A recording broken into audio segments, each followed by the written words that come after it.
गुरुजी, मैं पानी का लोटा चढ़ाते चढ़ाते मेरा पूरा कम से कम मेरे को 8 साल हो गया, पर मेरी जिंदगी में सुख बिल्कुल नहीं आया।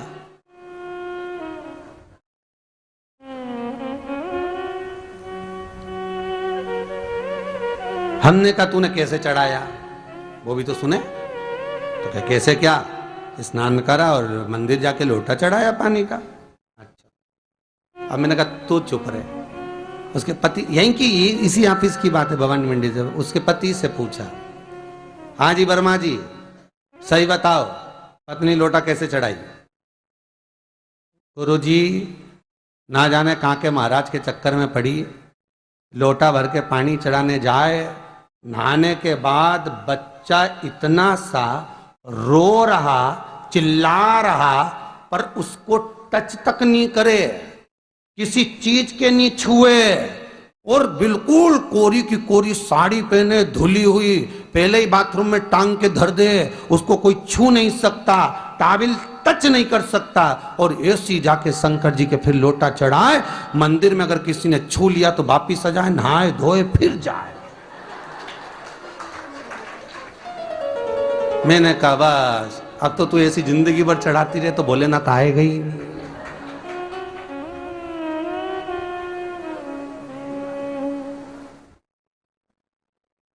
सत्य बोलो रे, मिलेगा। कई लोगों ने पूछा शंकर को रिझाने के लिए कौन से कलर के कपड़े पहने कि शिव राजी हो जाए। शंकर को पाने के लिए कपड़ा बदलने की जरूरत नहीं होती, शंकर को पाने के लिए कलेजा बदलने की जरूरत होती है, शंकर मिल जाता है। कपड़े से शिव कभी नहीं मिला साहब।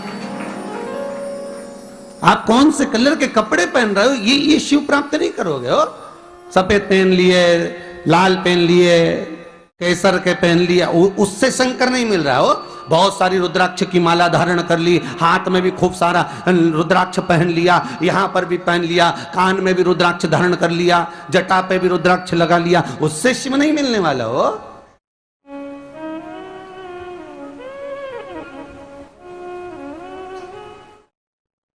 अरे भाई,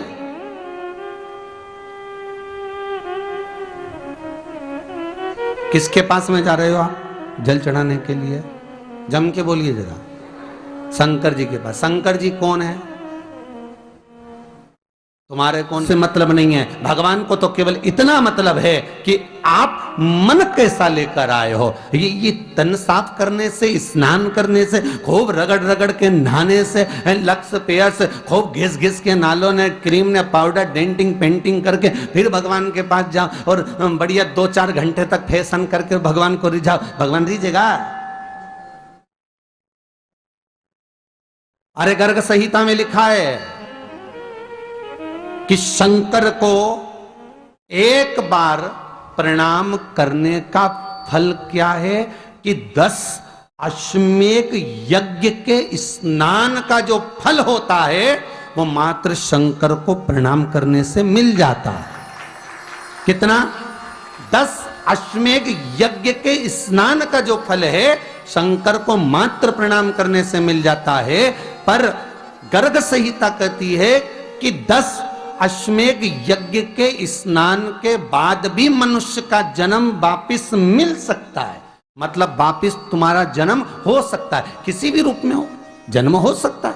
पर शिव पुराण कहती है, गर्ग संहिता कहती है, स्कंद पुराण कहती है, नर्मदा पुराण कहती है कि महाराज इतना जरूर है कि शिव को प्रणाम करने का फल उतना है कि 10 अश्वमेध यज्ञ के स्नान का फल मिल जाता है। पर गर्ग संहिता कहती है कि शंकर के चरणों में अगर प्रणाम कर लिया तो ये पक्का है कि अश्वमेध यज्ञ का फल भले कट जाए पर शंकर के प्रणाम का फल नहीं कटता, उसका वापिस जन्म नहीं होता और वो शिव का हो जाता, वो शंकर का हो गया, फिर उसका जन्म नहीं है महाराज।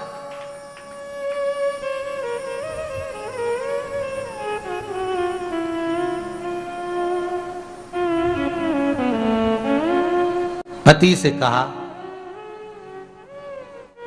हाथ धो, स्नान कर लो जल्दी से, फिर अपन को चलना है मंदिर। पति बोला नहा लिया एक बार तो दूसरी बार फिर से नहा लो।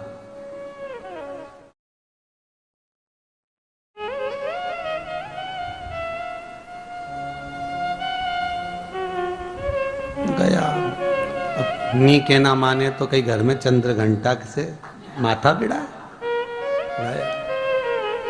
स्नान करा फिर आया। चल पलंग पे काय को बैठ गए?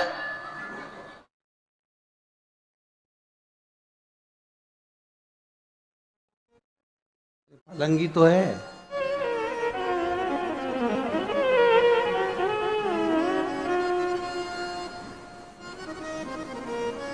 फिर से नहा के आओ।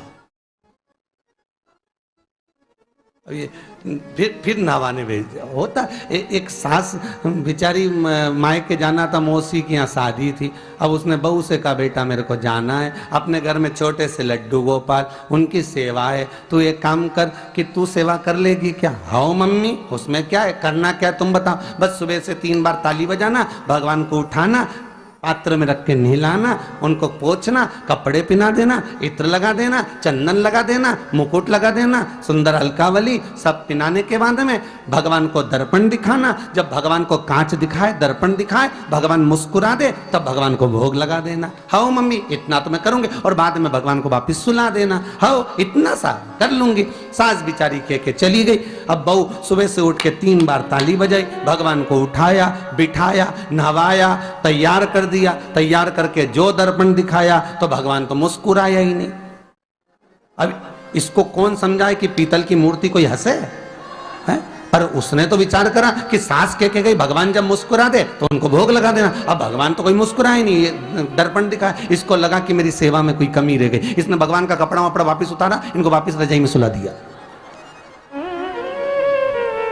अब भगवान को वापिस रजाई में सुलाया, फिर आ गई, 3 बार फिर ताली बजाई, भगवान को फिर उठाया, फिर बिठाया, बिठाने के बाद में फिर उनको कपड़े वपड़े पहनाकर फिर दर्पण दिखाया, पर भगवान तो मुस्कुराया ही नहीं। ये वापिस इस सेवा में गलती रह गई। वापिस इसने सब कपड़ा उतारा, भगवान को फिर सुला दिया। सुबह 8 बजे से नहवा रही, कपड़े पहना रही और सुला रही। 1 बज गई।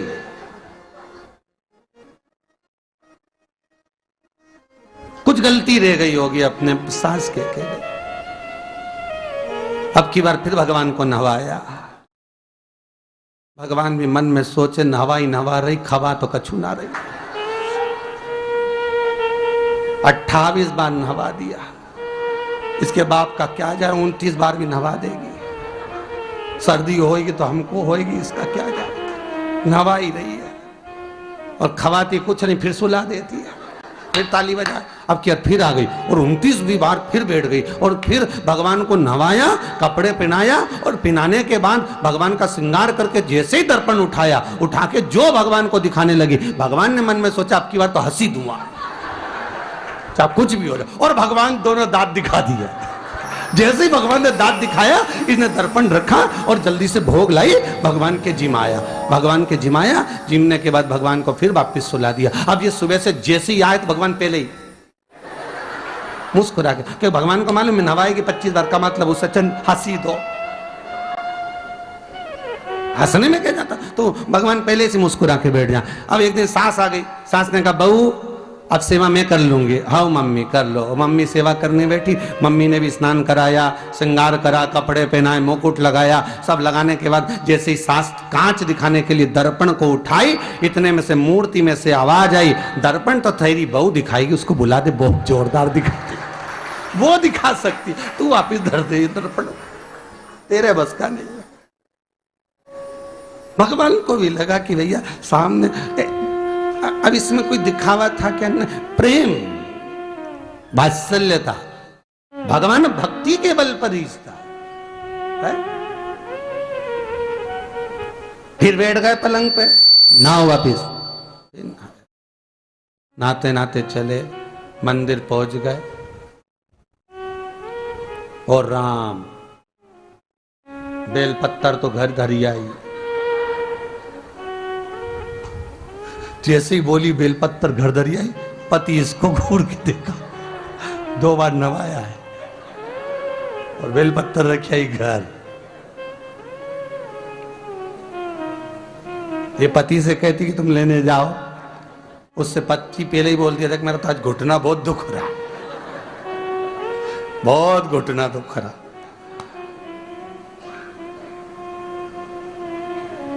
ठीक है, तुम बैठो, मैं आई अभी घर से।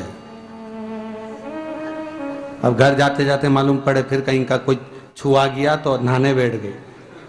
फिर आई, इसकी जो पूजन की थाली रखी थी, कोई भगत आया बेचारा, उसने सोचा मंदिर की थाली है, सब चढ़ा चुड़ू के चले गया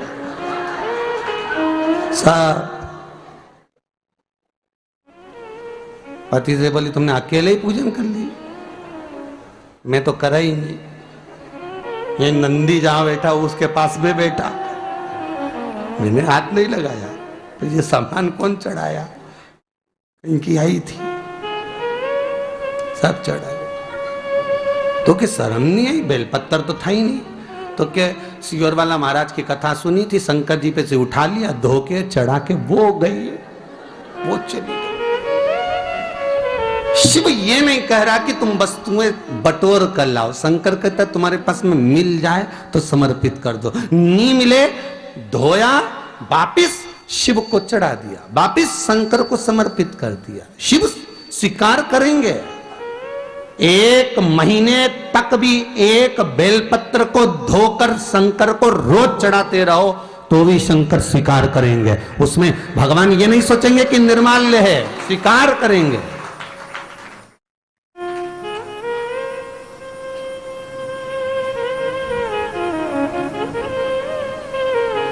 पर इसका मतलब ये नहीं है कि तुम मंदिर के घर से अगर पास में लगी हो, नजदीक में लगी हो, 8, 10, 15 घर छोड़कर कुछ थोड़ी दूरी पर भी बेलपत्र लगी हो तो लेकर जरूर जाना। नहीं तो कहीं कहीं की इतनी आलसन। उन्होंने कहा सियोर वाला महाराज बोला तुम तो उठा उठा के चढ़ा दो, तो भगवान के मंदिर में ही बेलपत्र नहीं जाए मालूम पड़े हो। तो ऐसा नहीं है कि नहीं जाए वाला, जाओ, पास में लगी हो तो लेकर जरूर जाओ। भगवान को समर्पित करने के लिए थोड़ा ना थोड़ा भाव भगवान के द्वार पर जरूर लेकर जाओ।